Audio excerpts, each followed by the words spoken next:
Hello everybody. This is Chemo 1 update. I think this is day 13 because tomorrow's Friday would be 14.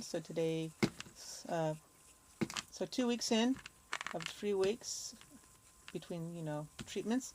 And I was having tummy troubles and my general practitioner ordered a CT scan and I had that today. And then before I even got home, she called me and said that the scan shows I do have diverticuli, but that wasn't the problem. It turns out that my colon is inflamed. I have colitis, and that the chemo can cause that. And I looked it up, and Taxotere has been known to cause this, and there's treatment for it. So um, I've had I've had this problem with the tummy aches before potting for a couple of months. So it's not just from the chemo, but the chemo definitely aggravated it. It's like to have your colon inflamed. If you've ever had a bout of diarrhea, you know that pain before you have the bout. It's like I have that every time I gotta go potty.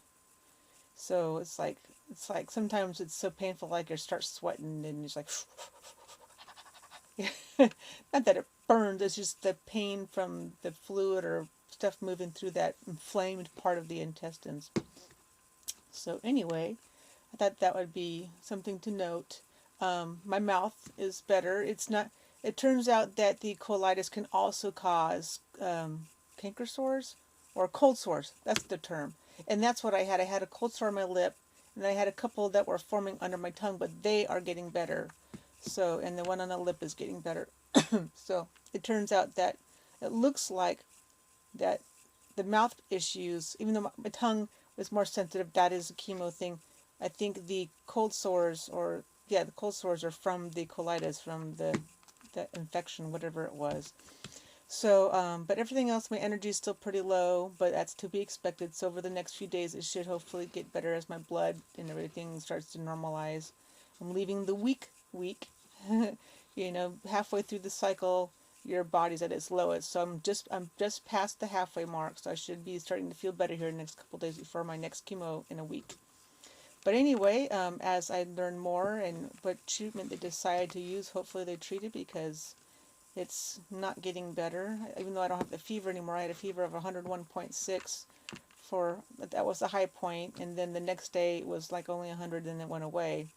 The problem isn't gone. It's just the fever's gone, but the diarrhea and the pain is not gone.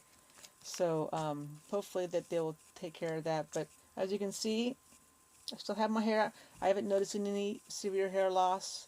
I did have a nosebleed today. I blew my nose too hard, and I guess just as the membranes are just pissed off.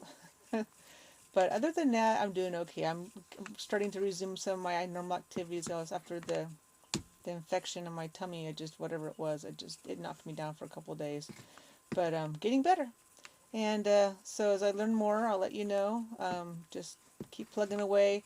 If you think anything I'm sharing here might be useful to somebody please feel free to share. I make these videos so that, it might be helpful for somebody. But, so yeah, Taxotere. If you have any kind of digestive issue, just maybe talk to your oncologist before you go into chemo and maybe, be prepared because it could aggravate situations. All right. Anyway, stay healthy, take care of yourself, find your joy and be happy. You take care.